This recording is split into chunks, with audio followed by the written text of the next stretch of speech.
Shalom, shalom, peuple de Dieu, que la grâce et la paix de notre Seigneur soient sur chacun de nous. Tel que le Seigneur est merveilleux, il ne nous a pas laissés seuls, il nous a laissés avec son esprit, qui est là pour nous guider, pour nous orienter. Mais ce soir, nous allons parler d'un thème qui fait vraiment beaucoup de co, là où sous les projecteurs, les gens ne se rendent pas compte. On parlera ce soir sur le mariage. La Bible déclare dans le livre de Hébreux, chapitre 13, au verset 4, il dit que le mariage soit honoré de tous.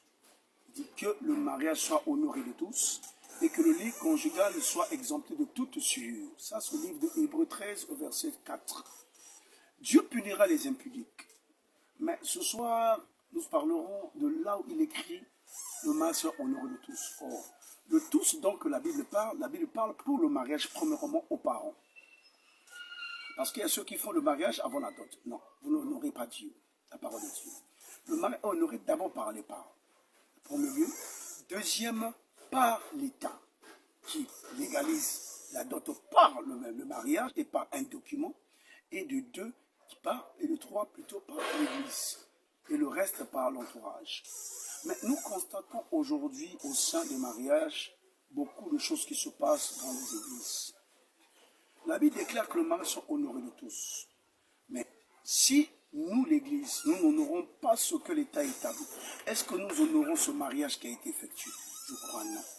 Dans le livre de 1 Pierre au chapitre 2, 1 Pierre chapitre 2, à partir du verset verset 13, 1 Pierre 2, 13, il est dit « Soyez soumis à cause du Seigneur à toute autorité établie parmi les hommes, soit roi, soit souverain, soit gouverneur, comme envoyé. » Je m'arrête là.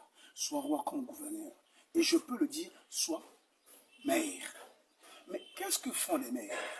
Les maires, ce sont des personnes dont l'État a établi, qui sont des représentants de l'État. Donc, quand le mariage est célébré par la famille honore, l'État passe à sa place.